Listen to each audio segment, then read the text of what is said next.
part in that. I did take part, and you saw what happened. Unfortunately, I became part of the news, which shouldn't have happened. But again, thanks to the brutish, unprofessional nature of our police service, that happened. But they are taking on another challenge. I mean, protesting itself is a challenge, to protest a whole month in December. When it first came out, I was like, how is this going to work out? Okay, so if you choose 15th, whose program are you avoiding? Whose own are you attending? So they would rather spoil it for everyone. I don't know, maybe that's the science behind it. I don't know what the science is. But the mind behind it, it was one of those who were arrested in the first one. We'll be talking about that OccupyJulorbiHouse first, and then post-OccupyJulorbiHouse, the issues that came out. And then OccupyJulorbiHouse in December, dirty December, is protest December. Does he think this method, this style, would work? He says the country has already taken 7 years of his life, so protesting a month is nothing. My guest is lawyer, and also lead convener for Fix the Country movement and OccupyJulorbiHouse, Oliver Barker. Thank you very much for joining us. Right. First of all, were you surprised at the turn of events for OccupyJulorbiHouse? I want to talk about the first one, and we'll go to the second one. Were you surprised at the turn of events?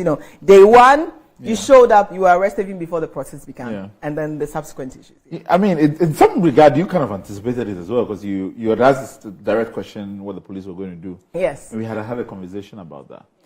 I think in many respects, a lot of the times when we are planning for protest, knowing some of the things that have happened in the past with us, we plan in contemplation of what the police might do. Yeah. And we kind of anticipated, in terms of how the communications was going, that they would attempt something. It wasn't clear to us what the nature of that attempt would look like. But I think what was important to us, and we said to ourselves that we're going to go ahead as a matter of principle. Right. And that's kind of what we decided to do ultimately in going forward on the day. Now, in the morning, one would think that maybe, to ground their case, if they really believed in the justice of their case, that they would in fact allow us to protest, and then said, okay, unlawful assembly. But they rounded us up just when we had arrived. I think that subsequently there were 3 other vehicles of people that were brought. So it means that immediately people arrived, they picked them up. They picked them up. And what this strategy of sending them to various police stations was to weaken the whole strength or the weight of the OccupyJulorbiHouse. No, I think that was what the experience was. Particularly so, for instance, when we were first initially arrested, one of the things we said to everybody was that, okay, if they ask you who your lawyer is, I am your lawyer. Right. So that I was demanding them to be present for anybody's statement to be taken, even in terms of our devices. But you were arrested. I was arrested as well. So and I said that, represent? Well, professionally, I am not disabled from exercising my profession. Right. It's the same way if, for instance, a medical doctor was arrested and found somebody who had collapsed, they are a doctor first. And so that's kind of my thinking in the conversation. And I said, in any event, it is much more protective of police work to indicate that there was a legal advisor who was present there. If you're not up to any mischief, I think that even angered them. The idea that somebody was identifying and wanted to provide legal representation, they had even no patience in terms of taking our devices from us. I said, why don't you just record each individual, their names, what kind of device? They didn't want to hear anything of it. So even that took a long period of back and forth before they even started writing people's names. Okay. So when I self-identified, the first thing they did was that I was immediately isolated and taken away somewhere else. So I think I spent Were you moved around? No, I was sent directly to railway police station. Okay. I didn't even know it existed. And then locked up. So I didn't even know what had happened to anybody. I didn't know people had been spread out. I just knew that nobody was coming to where I was, and I was isolated. You didn't have a phone with you? I had nothing with me. So take me to that cell. You're there. And you knew that you would be bailed at some point. You knew that it's the modus operandi of the police, right? What was going through your mind? My expectation was that we're going to be going to court. That's what I think we're going to charge and go through the whole process. So, I mean, going in there, when I was first arrested and sent to the station, in the morning, I hadn't taken my BP medication. I wasn't known. And so one of the things I said to them was that I was worried about that. Yeah. And so can I get access to a medical doctor or at least get the medicine? They said they couldn't do anything and that they would have to hear from headquarters.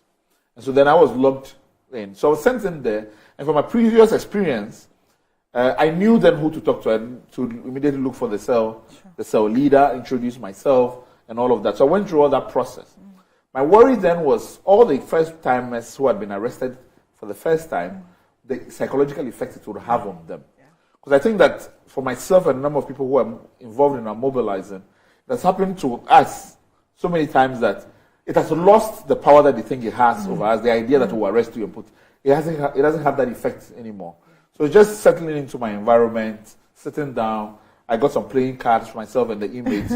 We're playing cards, we formed ourselves into teams, and then talking to them about, because every time I'm in there, I'm like, okay, it's another opportunity to evangelize what it is we're fighting for. One of the things, particularly about the criminal justice system, is that the police have found ways, they don't only get 1 cedis on the street, but they found ways to monetize even people's jail experiences, whether to give them food. I know some persons who are arrested paid 800 cedis, 150 to avoid being beaten, being assaulted by police. And those are monies that the police take from cell leaders as well. So they have, even people going to court, the parents have to come and pay them, whether you get a slipper. All these things are things that they are making business of people's incarceration and pain. You know, so those stories I'm familiar with and having conversations with people in there. At what point did you have a contact with anyone on the outside? So I think about 3 hours in, then I was taken out and said there were some people from headquarters who had come to charge. They said they were coming to take a caution statement. So usually when you're arrested, they do a caution statement, which is an investigative caution statement. Then they're supposed to investigate and determine whether or not there's a basis to charge you. So then they came, and then I insisted on having a lawyer. They said they are unable to provide. I insisted on medical attention. Again, I repeated to them. They said they are unable to provide. And so they said, well, okay, if you give us a statement, we'll then consider the doctor thing. So I made sure that the statement indicated that the police were holding healthcare as ransom, in essence, right? So for me, that's what the statement would be. Like, it is my statement to craft. So I make sure that all the experiences that have happened to me, I document it. And that's one of the things. A lot of times we advise people, for instance, I'm a lawyer, so I know what to state down and what not to state. Our advice to anybody who's arrested during the protest is to not write any statement at all. And if they insist and continue to push, which the police do a lot of the times, you just write that I'm asking for my lawyer and have been denied my right to a lawyer. And that's it. You don't have to write anything or say anything further. So that's my first contact with the outside world. And then I was sent back in again. So I think I was there till the late afternoon. And this is how I got to find out. So a lot of the lawyers, when this happened, they prioritized the others. Because they said, okay, he is fine. He's going to be fine. And I think it's a smart thinking on their part. Yeah, but then here again, medical condition. So of course, so they didn't know that. But in terms of the legal responses, they're like, they knew that you can we know he's here, so we'll deal with the others. And I think it's a smart decision making on their part, because I was also always worried about whether the resolve of those persons who were new were going to be broken when they were incarcerated. At that point, I still didn't know they had been separated till I think Justice Sai and then Honorable Inusa Hussaini were the first ones who came, because I later heard that he said he was driving and headed on radio. Did they tell you what had happened? Because I had no idea. You didn't know this I had absolutely no idea. So Justice, actually, later when I came out, somebody was saying that he had called Justice to find out how I was doing, and he told the person that this guy has no clue the kind of hula baloo that's happening outside the cell. Like, I was just there, I was like, okay, these persons have been eating. Can you bring them some bread? We need some water. They need cleaning and they products. Didn't tell you? No. So they just kind of assured and made sure that things were going. So I had no idea till I was released at almost 10 p.m. And then the others were all released before you. So probably you were probably the last to be released. No, there was another station, I think the Central, for one of them, that we walked. So when I was released, we walked all the way there. But when we got there, they had also already been released by the time we got there. You know. And then you come out and you realize that, oh my God, what just happened? Yes, and so I came out and realized that, man, this has been crazy. But the good thing was that some of our conveners had held a press conference and saying that we're coming out again the next day. And that was important. So as I was in there, that my hope was that we had planned for the first time in our history a 3-day protest. And despite the arrest on the first day, I was hoping that people would show up on the second day and would show up as a message of resistance. And that they're already taking care of that, and people were clear that we're going to come out the next day. And so just to go home, refreshen up, and prepare for the next day and come out again. Okay, so now you are out, even before the second day, but you're out, and you've seen the actions of the police, which escalated everything, got international attention, to arresting, journalists, In fact, I was so happy that the BBC reporter, recorded himself sitting behind the police pickup while under arrest. Even the police statement to the opposite, that they had not arrested him. And then you came out and you're reading all these things. And what is going through your mind exactly? One of the things that I have been always very deeply frustrated about is the informational relationship or asymmetry between what institutions release a statement and when we speak.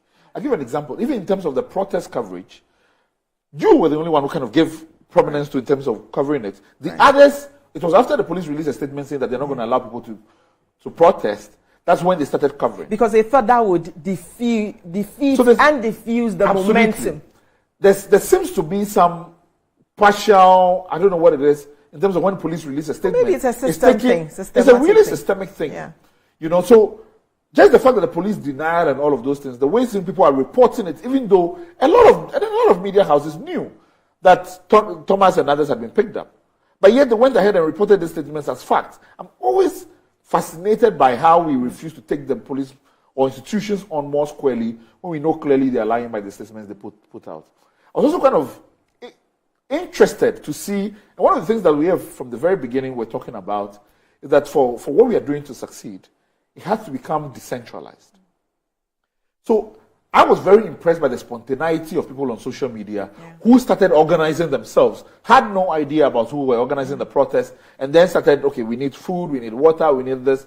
So that alternative sprung up, different modes of organizing. Because they can identify with the substance of the whole demonstration. So that impressed me, people taking initiative and going out and saying, And here is the thing, the same police that touched, brutalized, arrested, stripped, young men who were protesting, in their boxes, in cells, gave them same opportunity the second day. Yeah. Like, why do they always mess up and try to make up? I don't get it. Why?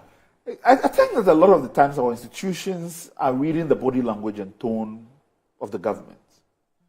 And I think, because to be honest, I mean, I have a lot of people in the police service who are friends of mine. Particularly even just knowing the fact that I'm a barracks boy myself. My mom is a police officer. So a lot of them identify with me. They see their own children in me, in what I'm doing. And I know that there's a tremendous support within the police service for what we are doing. But I think that a lot of the times when it comes higher up, the politics takes over reasoning and humanity. And because of the nature of the service we have structured, is that you have to be able to obey whatever command you are given if they are told. Because what was done wasn't something that some police officers on the ground did on the spur of the moment. They brought a bus and stationed it even before we got there. It was waiting to pick people up.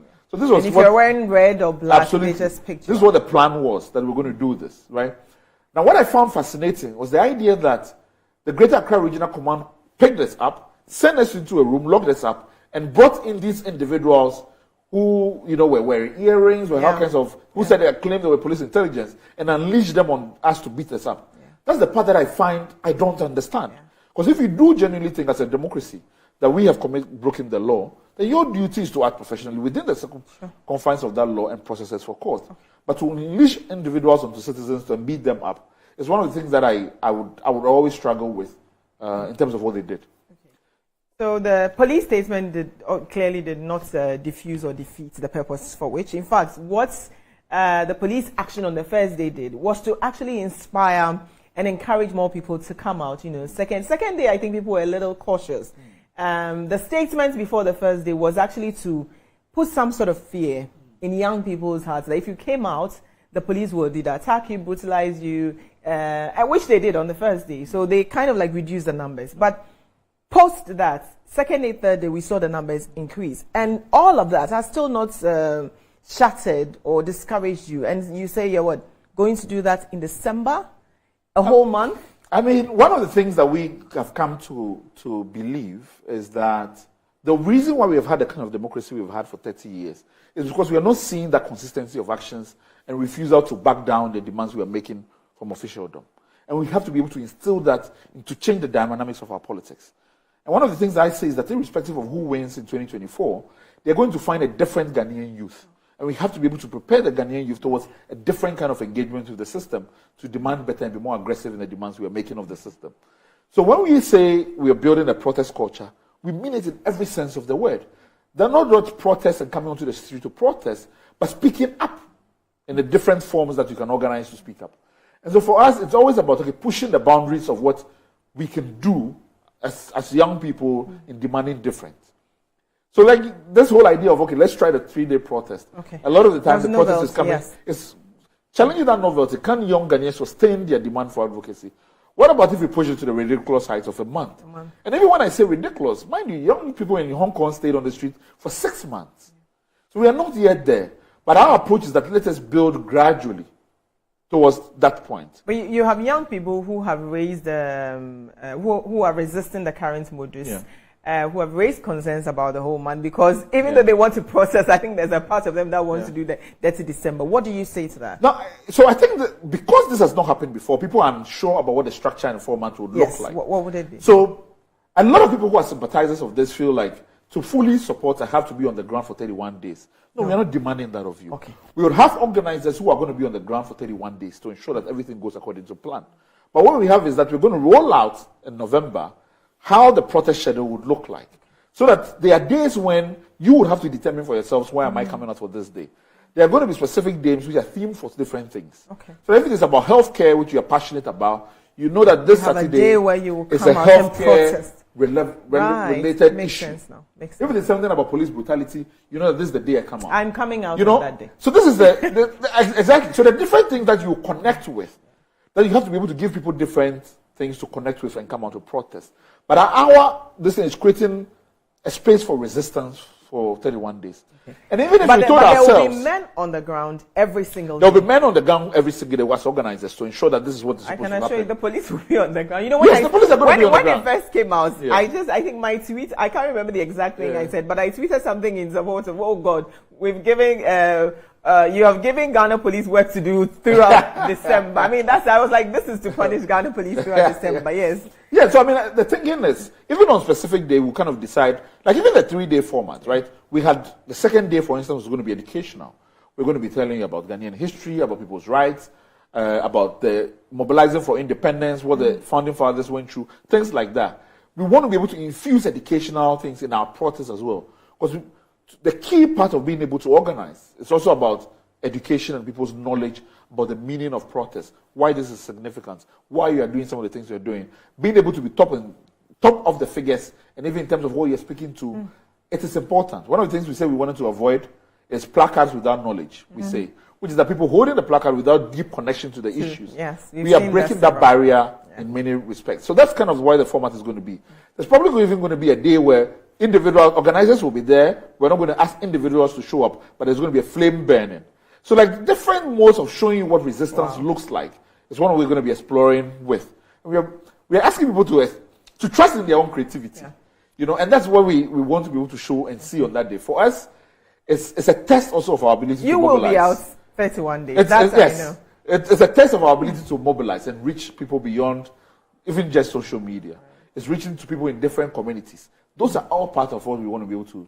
Well, what do you think were some of the successes of OccupyJulorbiHouse 1 that has pushed you? I mean, despite not getting like direct response, of course, we got some rather scanty response from the youth wing of the party on, on fixing the country. Yeah. What do you think were some of the successes of?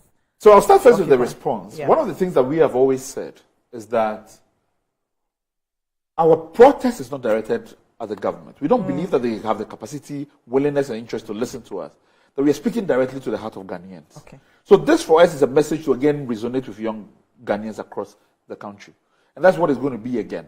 One of the successes of OccupyJulorbi is one of the things we have always said is that for people to show that they're in fact fighting something, it has to be able to bleed into every area of our life. Our music must carry the message of our resistance. You have to see songs being composed that show that we are in a particular time in our lives that we need change. It has to be able to show our art must reflect our advocacy. And we saw that happen in OccupyJulorbi.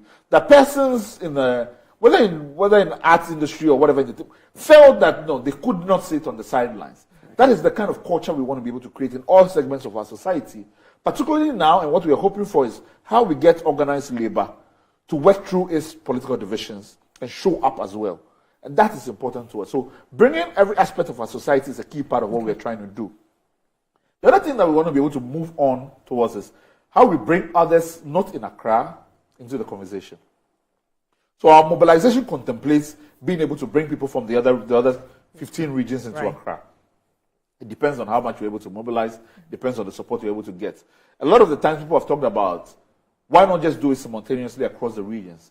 But trust me, and let's be honest, we do not have the organizational capacity to manage 16 simultaneous protests. Even though the issues demand that we do so. Well, our thing is that we cannot call for a protest unless we have been able to go down and done the community mobilization. We have the institutional infrastructure in terms of water, feeding, all of that. We have a team in place that is handling it. It is not just announcing that people come out for protest and then that's it. So we haven't gotten there. These are two of our biggest dreams. One, to bring 1 million people, Ghanaians, onto the streets of Accra, and two, to have a simultaneous protest across the nation. That's part of our objective. And so we are working ourselves towards that. We've just done the three days, and when people thought it was even possible. Yeah.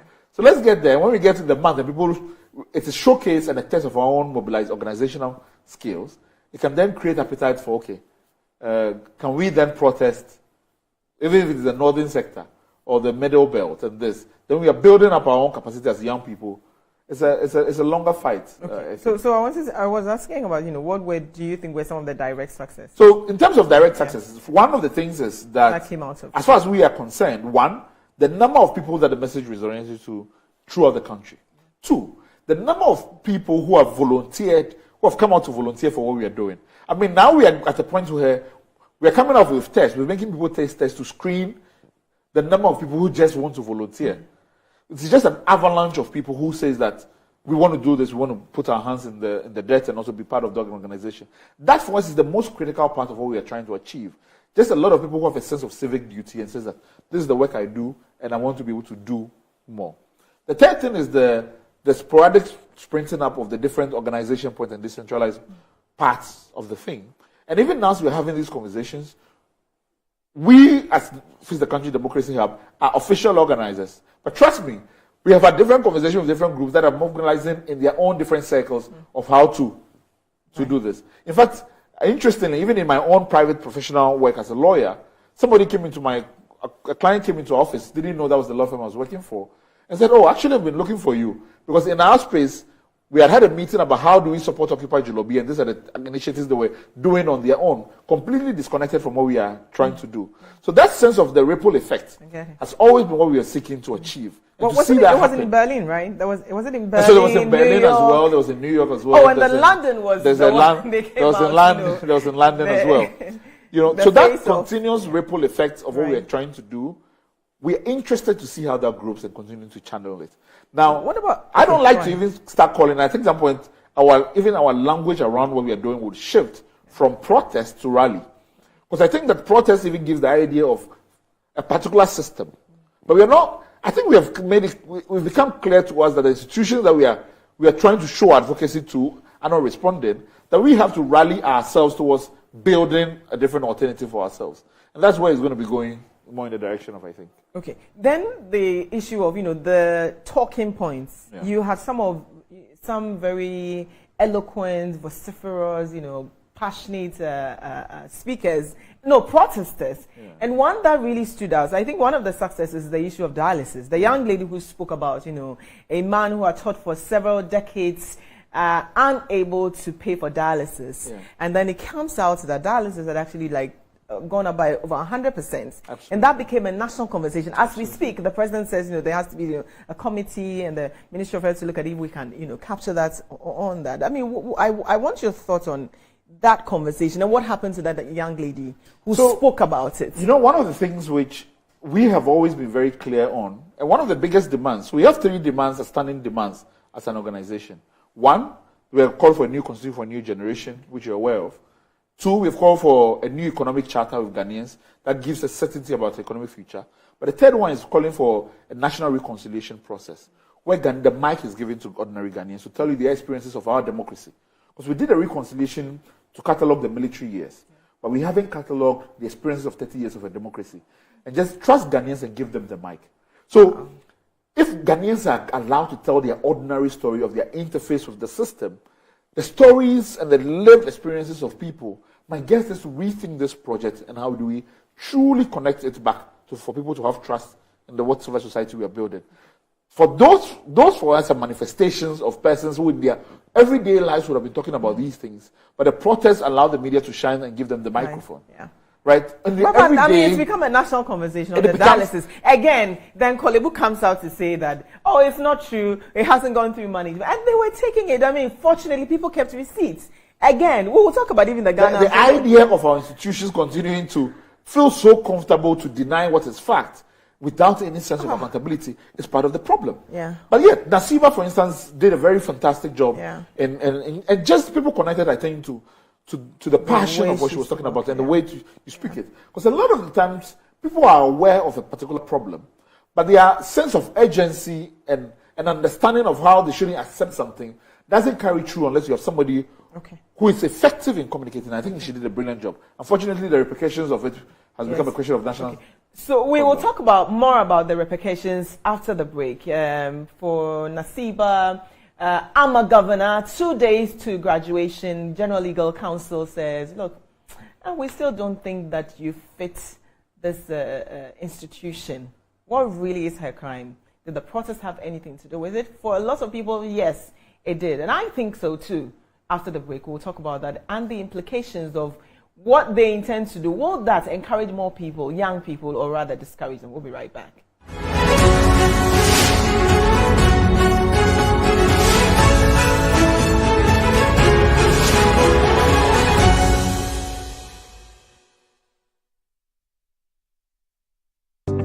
Step into success with Accra Business School. Boost your career with our prestigious MSc degrees from KNUST. Pick from Human Resource Management, Communication and International Relations, Public Affairs in just 12 months. Our MBA can be yours. Dive into our BSc programs in IT Security and Cybercrime, IT Management and Business and Management, endorsed by top universities in Ireland and Wales. We offer flexible entry, payment and learning options. It's time to unlock your potential and take flight. Visit www.abs.edu.gh or dial 0263 888 555. Let Accra Business School elevate your future today. Enjoy the fruits of your labor, they say. But as humans, aging and physical infirmity stands our way of enjoying our mansions and homes. It often becomes challenging, if not impossible, to use our stairways day in, day out. With portable American pneumatic vacuum elevators, PVs, you are assured of unlimited enjoyment of your mansions and homes. It's a self-supported elevator for vertical movement of humans and goods at homes and offices. The original comes in 3 custom-made models with wheelchair accessibility. Call it luxury, but it's a necessary imperative for vertical mobility. Do not let aging or infirmity limit you. Get one for your easy vertical mobility at home. It's affordable and can be installed in just 3 days without modification to your existing building. It's however easier to incorporate it at the construction stage. We also have traditional Fuji elevators and escalators for your high-rise buildings and malls. Visit Lifts and Elevators Company Limited at Sakumono for your elevators nationwide. For free consultation to call or WhatsApp us on 0200-535-515. Lifts and Elevators, the elevator people. For over 20 years of serving the world with herbal and alternative medicine, we've been successful in treating complicated medical conditions with a perfect combination of herbal and alternative methods of treatments like homeopathy, naturopathy, reflexology, and many more. We deliver excellent and effective service to people from all walks of life through scientific and traditional means. We have a well-equipped laboratory with advanced diagnostic and treatment devices to help detect your illness, so we know the right medication to be given. At Amen Scientific Herbal and Alternative Medical Hospital, we are proud manufacturers of our own herbal medication. Our zeal and passion to save lives with our patients at heart and outstanding achievements since 1996 has won us several awards. That is why we say, go herbal, go Amen. We are located everywhere in all the regions. Amen Scientific Herbal and Alternative Medical Hospital. Allahu Shafi. God is the healer. To help meet your business and private printing needs successfully, we have just the right products and services. At Appointed Time Printing Limited, we specialize in digital printing, offset printing, packaging and security printing. Our innovative designs and complete professional touch on our print products such as posters, flyers, brochures, magazines, whole cards and any other print solution of your choice ensure that our customers are always happily connected to their audience. With our security printing section, our clients are assured of a highly secured and confidential work process from start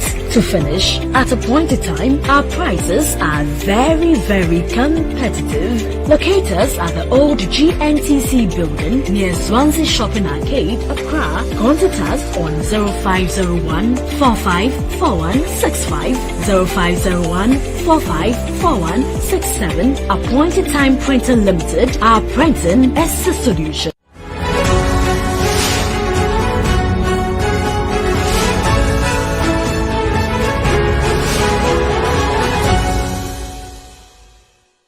Welcome back to One on One. My name is Bridget Otu. My guest is lawyer Oliver Baka-Vomowo, who's leading the December protest, 31 days. She said the leaders, the organizers will be on the ground every single day. But for you, you can also be part of it. If you can, why not join them every single day? But there will be thematic areas where your interest will spring out on a particular day. Say, I am interested in police brutality.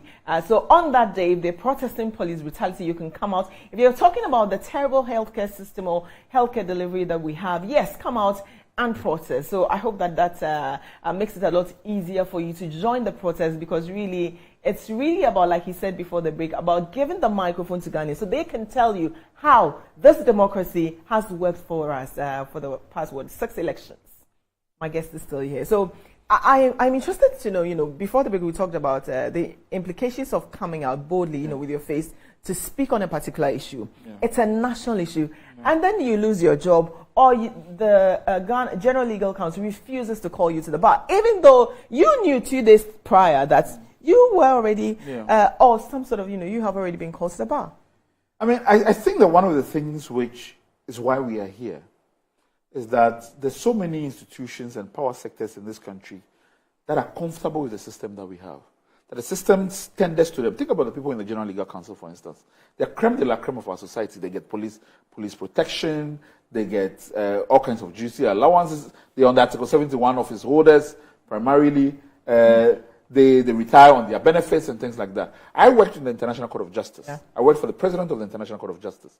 When we closed from the court, we both came out of the gates and we took the tram and we went home. Not in this society. Yeah. They live like Arabian princesses. Yeah. They do not want our society in the face of it to change. They do not want the demands of what we are asking for to evolve. And so the way in which they contribute to the maintenance of the systems is to be able to bang the cudgel and punish people who speak up and come out against it. This is what happened with our governor in her issue. And I think that so many times we are so distracted about our differences. No, but so I'm interested in Ama Governor because, first of all, have you spoken to her? Have you had the opportunity? Yes. How is she doing? She's completely devastated. I think it's taken she hasn't mental tweeted. Toll. I haven't seen. It's taken a huge mental toll on her. And even her parents. I've spoken to the parents. I've spoken to her as well. And it's really, really tough. There's somebody who wants to live her life in terms of feels the demand to join a particular generational movement demanding change in the face of our institution. She didn't come there to protest the General Legal Council. She didn't. And even she was asked the question directly, and she said, I plead the fifth. Yeah. Yes, so she didn't do that. Because she did not speak to that. She only said, yes, I've been called to the bar. Somebody made frivolous accusations against me, and they lost. I mean, are we saying that she was not entitled? We don't even know who made the allegations. Somebody signed a statement as Hajia Siduri with Richard Delaskai's number. Right. He claims that he did not do it. Yeah. So we do not even know on what basis they acted. Yeah. But now you issue a person with a statement that says, we're refusing to call you to the bar because of elements of your public conduct. Yes, what does that mean? But I'm even looking at here, elements of public conduct. Assuming, right, I'm a governor, has even tried to fit in to do what the General Legal Council wants to see at the very least, until she's called to the bar. She's done that. Yeah. If for anything, her only public appearance was during the OccupyJulorbiHouse. Absolutely. And what did she do? She did absolutely nothing. Absolutely. I mean, that's why I genuinely believe that the persons in there, I genuinely believe, and this is my opinion, that one, they were acting also on the basis of extreme homophobia, which would be unconstitutional, and they are unable to say that to themselves. And it's I think it's disappointing. Because making that known will attract international condemnation. Yes, absolutely. I think that it's disappointing that persons who placed in positions of public trust that would act on the basis of their individual prejudices. That when you are in those positions, we all have differences and different opinions about different people. We have the different prejudices. But when we are put in certain positions, we are called upon to ensure that our personal prejudices do not interfere with our work. I think that's what has happened. Every single lawyer we've spoken to about Ama Governor's case say that they think that the council acted illegally, but that they are advising here not to try to go to court because the egos of those affected will be driven by their egos to do something.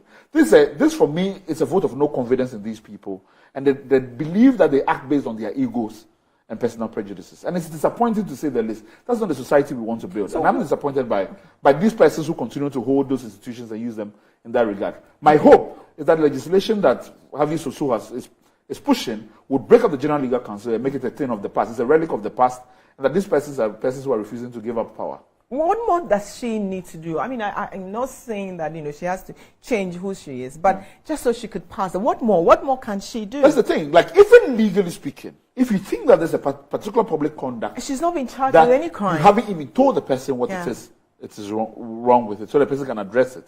There's nothing. This is that we have the power, we want to show you where the power lies. And I think that it is diminishing of the persons who are there, that if they think that they are big men, it makes them small in my eyes, to be honest. I wish I could remember the exact quote from the Chief Justice, Gertrude Tokunu, when she stands behind the podium and says that, I was even surprised that this thing received this uproar that it did. And we are saying, were you surprised by her demeanor, tone, and stature of what she thinks of Ama Governor's character? Absolutely. I think it was diminishing of her in the platform and her office. I think that even the moral bankruptcy of it is that seeing videos of her calling her own daughter to the bar. And to the she's bar. so happy. For me, it's a person who has not reflected enough on her role and what that means to other people who deserve the same equal justice and opportunity. And I'm very disappointed in it. I mean, I've decided to keep throughout the year, right? I decided not to comment on Ama Governor because I've kind of understood that comments by persons like myself the persons on the council. Make it harder for them. And I know that they are ego-driven, and I said that, you know what, I was going to be interested in a young woman's future, and I was not going to say anything about it. And then they do this again, and you know that the system refuses to learn or grow up. Okay. I wish I could, get the exact tweet that you put out when the statement first came out. I remember seeing the statement of, 2 days saying that, look, we will still monitor your conduct, until such a time that we think that, Ama Governor, could be called to the bar, but for now, she's out. And this was 2 days. 2 days, and that's the most traumatic part. I can't even begin to imagine. But let me tell you what. Ama had showed up at the International Conference Center, which was the day they were supposed to do rehearsals to be called to the bar. When she went there, the security men accosted her and told her that they have been given strict instructions to prevent her from entering. But if she wanted to loiter about, she can, but they are not to allow her to enter there. It was there, finding it out then, it's when they quickly went to rush and bring that letter to come and give to her. That's what happened. These are persons who are cowards, who for so long knew that whatever they were planning and strung this young lady along, that she got no fair opportunity to be able to defend herself, and this is what they did. And I think that it's really, for somebody who is part of the legal profession, to think that these persons are supposed to be custodians of the profession brings me such shame. And you said something that, if looking at your activism and how vocal you are, and the fact that you've already been called to the bar, that if you were to be in this position where Ama is, do the public think that you will be called to the bar? And the answer is that you will not be called to the bar. And that's telling, but right? it's not ironic and that's also telling. tragic to an institution that's supposed to be the opposite of what they are doing. Absolutely. I mean, I don't think that they have stopped in trying to find ways to disbar me. I don't think they have. In fact, it's interesting to me that while I am being tried for treason, the General Legal Council has entertained a petition from somebody claiming that I should be disbarred, which I responded to over a year, almost 2 years now, and they have refused to give feedback on what that is. But when Masuelo Pokwajiman, who was director of the Ghana School of Law, who they set up a committee and found that he he had misconducted himself in the room, and for which reason he had to step aside. When somebody brought a petition against him at the General Legal Council, the Chief Justice wrote to the president saying that they haven't finished with the matter, and so they are not entertaining it, and so they're not going to even have him to respond. While I am still being prosecuted on the same matter, I was asked to respond to it. I mean, it speaks to a particular institution that there's no laid down standards. People do what they please and what they can because they have no respect for the authority of law. An example is that even the Supreme Court itself has ruled that when people are writing the bar, it is illegal to tell them to sign that they can't look into their scripts and whatever it is. But yet the same General Legal Council continues to do this thing with persons who are at the Supreme Court on it. It speaks to you that it is power that is operating, and it's a system that must change. And it's a country, and these are some of the things that when people say that this is why I occupy Julorbihouse, it's because of these Julorbis. So, Amma needs to be quiet for the next, 1 year? I think it will take an extreme level of shame. In terms of academics, I have no idea. I have seen her results. I've seen part of it. I mean, she's an A student. Absolutely. She's a brilliant student. Absolutely. You can't take that away. Absolutely. And then you have young people in some of the comment sections say, yes, we need to have moral. There's a certain, hypocrisy to morality. I think that this is something that we shouldn't take for granted. Yeah.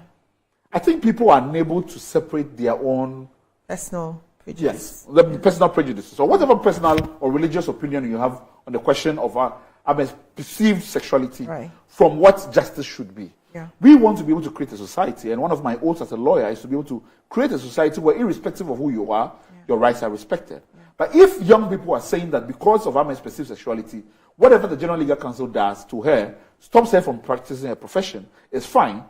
It explains the kind of oppression that they deal with on a day-to-day, but are unable to connect why other people in other circumstances treat them the way they are treated, whether because their parents are poor, their parents have no money, or whatever social situation that they may be in, which is the basis of their own oppression. And I've said that I think that we Ghanaians are people who are all oppressed people who are cheering on the oppression of others. Is a view that the state, the religious institutions supports. Like, it speaks to the predominance. It doesn't mean, it is not Christ-like, if you think about it. Because what the whole essence of Christ and the prostitute who said, who is without sin cast the first stone, speaks directly to the idea that everybody deserves a fair chance to it. Even the whole Christian message that let he who has ears, let him hear, speaks to the idea that everybody must have an equal stake in the ability to seek redemption for themselves. So each is entitled to their own salvation. And nobody can say that I am a better Christian than another, and for which reason that person must not have the chance to their livelihood. What kind of religious person are you? It undermines your own faith, I think. I remember in our last interview, we talked about the politicization of the GBA, and when President Mahama spoke and said, okay, so then we'll balance it out by putting NDC, and it's a thing that, obviously government dismissed that it doesn't exist. Are you seeing a different kind of GBA now, following comments by President Akufo-Addo, in trying to disassociate, the GBA trying to disassociate itself? Are we seeing a new GBA? What is happening now with the GBA? Listen, I think that what we are seeing within the GBA is a lot of people don't know this. A lot of the things that are being said it's not a GBA acting with a common mind. There are persons within the GBA who think that they have to do the right thing. And for which reason... So that's opposition to Yes, and I know for a fact that the statement criticizing the president's comments at the bar conference came not from the president of the Ghana Bar Association. It came from... Because he would be a party person. Yes. Well, I don't know about his particular affiliation. But what I do know is that there are now persons within the GBA who now, the message of demanding a different GBA is resonating with, which then are then seizing their authority and independence to speak even when the machinery of the GBA is being blocked by persons who do not want his voice to be heard. Is that a good start? I think that somehow the institution has to implode from the inside in order to reform itself. And I think that that's important. So if this is what's happening, then perhaps that's the kind of internal checks that need to happen to be able to push the institution in a particular direction. But mind you, the GBA had lawyers who were arrested as part of the protest. There are persons, these are protesters. There are persons who came to represent people who were arrested and even assaulted in the process. So far, the GBA hasn't said anything about any of that. So the lawyers, speaking of the lawyers, one of the lawyers who was assaulted, there was actually an internal memo of condemnation, but it wasn't public. Why? So this is the thing again. It did not come from the national, it came from the Greater Accra Regional Branch, who were then saying that, no, we have to do something. What has national done about it? So I think that the only way forward is for the different aspects of the GBA to find their voice. That is the only way we can push the institution. And that is important, I think. Do you see that happening? I mean, of course, we're seeing with these signs of, Greater Accra responding to, look, our member being assaulted, we must speak out. And how long do you think it will take? I mean, is this cycle, is it the next election cycle? What do you see happening? I think that what we are seeing more and more is your lawyers demanding more different from the GBA. One of the things that is going to hurt the GBA, and that's one of the things I'm championing, is people withholding their dues. The GBA collects millions of cedis from lawyers year to year. That in the annual fees, over how many, now we have 1,000 lawyers. Out of those 1,000 lawyers, they're making at their renewal for solicitors' licenses 800,000 at least. Wow. So like with every person combined, millions. The way to hurt them is for people withholding their dues and saying that I don't consider myself a member of the Ghana Bar, and I don't see what it does for me. I think that when we start to hurt their bottom line, by the way, GBA, they organize a party at the end of the year, which they call the Bar Conference, where their leadership then find an opportunity to sexually harass women. So that's you know the funny thing. It's interesting you mentioned that they sexually harass women. I was like, okay, so the GBA at some point was actually being headed by somebody who is alleged to have harassed women, sexually harassed women severally. I mean, he taught me, so I also know that, but women don't want to come forward and talk about them. But they would rather cover and protect such a person than allow someone who freely says, like, I'm a governor, say, okay, this is who I am, and say that person is disgracing you. I think you're talking about Anthony Forson here. Yes. Listen, I think one of the things that he himself, to this day, would deal with a lot is the fact that there was no process put in place to give him the opportunity to clear his name, if he believes so. Right. And I think that the absence of processes undermines an institution in the long run. And I think that's one of the issues they're having. In fact, I have so many female lawyers in my inbox who have talked about sexual harassment from persons within the profession and are unable to speak up. A lot of the times when they want to talk about their experiences, they are warned and told that this will come after you or that will come after you. And I think that is a bad reputation for GBA to have. The question of sexual harassment, I don't know the GBA. The GBA has no policy on sexual harassment, but it's a big problem. It is a big problem in law firms across the country that they need to deal with much more headstrong than they are taking a position on. Do you see lawyers as the most, I mean, of course, there are more oppressed groups, but do you see lawyers as rather lawyer voices being silenced? To be honest, I have no sympathy for persons who hold privilege and refuse to use their privilege. Now think about it. Even in terms of police harassments on the street, what is the GBA's response? It prints bus tickets for its members. So that when the police see them, they say, lawyers, let you go. Yes. And institutions whose way out of any social problem is elitism is an institution that deserves no respect. I think that there's so many lawyers who, of course, and I agree that institutions and whatever it is has been weaponized against lawyers a lot of the times. But I also think that you can't speak up, and that a lot more lawyers need to be able to do a pushback. They have what it takes to become respected. But if you're only focused on yourself and living in silos, you are unable to be able to use the full amplitude of what your power and privilege is to be able to help fix social problems. And so I don't want to then lump them in terms of victims. If persons of your training and kind of wealth you have accumulated in this republic. But if you're seeing so if you're seeing the attack, the avalanche of attack, and the deafening silence, right, from GBA and its associate members, why would any lawyers? I'll tell you what. Think about the civil rights movement. The fight wasn't only left to black people to fight. That persons within comfortable spaces in white society put themselves on the line. The freedom trains, they rode them. They went to sit in the coffee shops that did not allow black people to enter them. They put their bodies on the line and were beaten. That's what your privilege is supposed to be for. It is not to then say that, then what? You check out and allow ordinary citizens to feel the full brunt of it? So yes, I'm not saying that you're not going to suffer anything, but I'm saying that put your privilege on the line for others. That is what the true calling of what a lawyer is. But if you then decide to check out for what your wealth, your knowledge, and power and prestige is, what then is the average Joe going to do? And I have to commend the young lawyers who mobilized themselves to provide support to the protesters who were arrested. These were things that older lawyers have not done before. This was something that the Ghana Bar has not done before. Right. This is something that the Ghana Bar Association, if I was head of the Ghana Bar Association, every protest will make sure that we have lawyers on standby to provide pro bono support to people. That's what you show that you're a participant in this democracy and you care about it. So the fact that young lawyers, think about it, those who are at the bottom of the profession, say to themselves that we do not care what you people are doing. These are persons who we went to school with. These are persons of our generation who show up. Shows me that the ability for people, lawyers, to put their privilege on the line and support exists. And I commend them for what they did. Okay. All right. And then, the issue about demanding the resignation of the president. There are some who say, okay, he's not going to resign. Why are you saying that? Does that mean you don't have focus? You don't know what you're doing? I've heard all of that.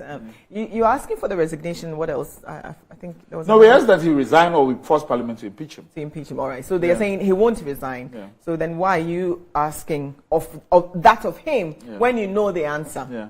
Listen, November 5th, I went on Nana Must Go protest. He hasn't resigned yet. I have never started my demands as a young person in this democracy with defeat. The idea that because somebody else would refuse to do something, for which reason I must stop myself. The Bank of Ghana governor has not stepped down when the NDC went on for demanding for him to resign. The motorway has not been fixed. When we started championing fixed motorway. The fact that they are refusing to do something is because we've created a political environment and culture that allows them to get away with it. Yeah. And I'm saying that if we believe and truly believe that this government that is led by this individual has failed us as Ghanaians, and that it is democratically just for us to demand for him to resign, we should demand what is truly on our chest. Let us not shy away from it in the belief, yes, we haven't created the whole social environment for that, but we have to build it there. Okay. And that includes normalizing the belief that we can carry the message and demand the president to resign. Okay. And that is Ghanaian and democratic. So we are going to do that and demand that. But as you've seen in terms of the protest format, there's so many other social issues that are being invited to protest and demand change for. If you truly believe that on the day where people are saying that just resign and the placards are carrying the message of resignation, you don't believe in that, wait for the Fix Our Roads one and show up on that day.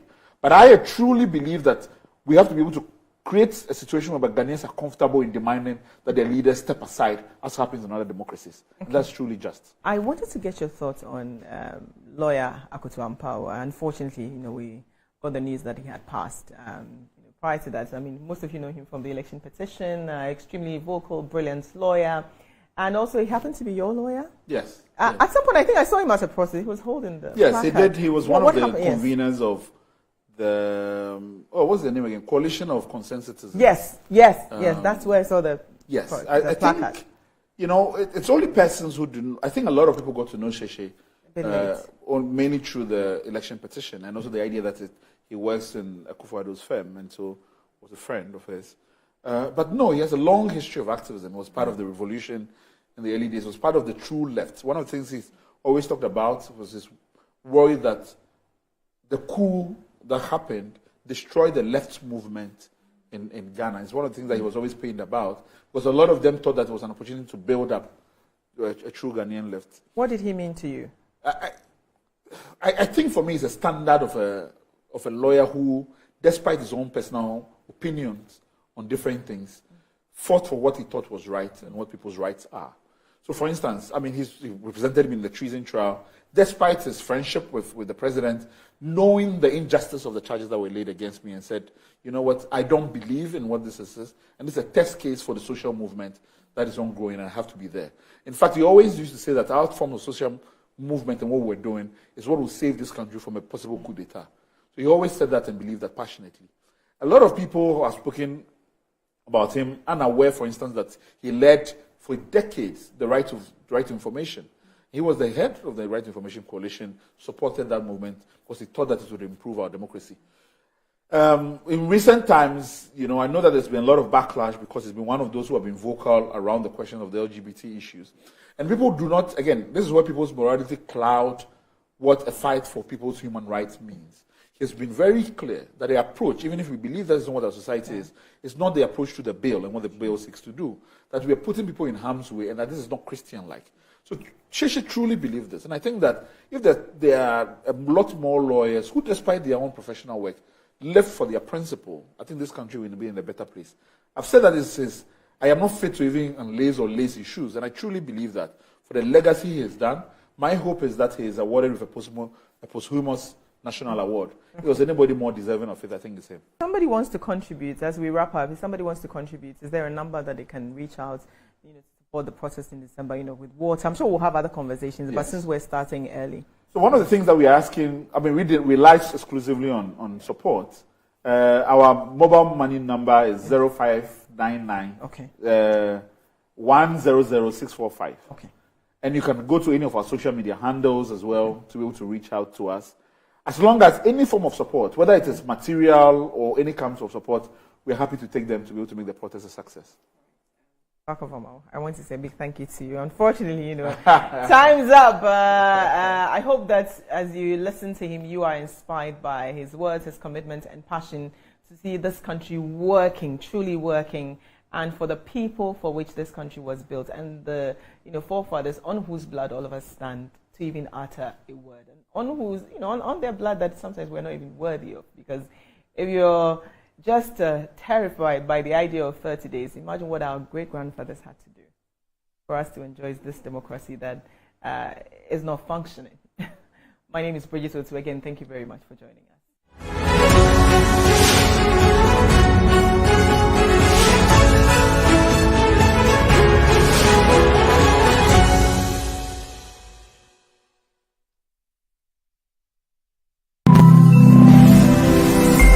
Metro TV, insightful and inspiring moments. Beyond magnificent! Utterly explosive! That is a brilliant hit!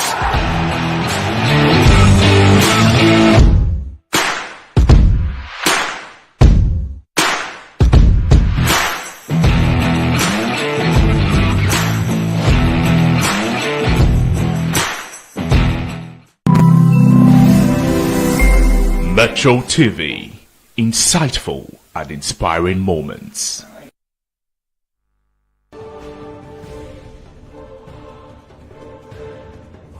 Live from OccupyJulorbiHouse Studio, number 9 Dr. Isaac Street, Northridge. This is Newsline.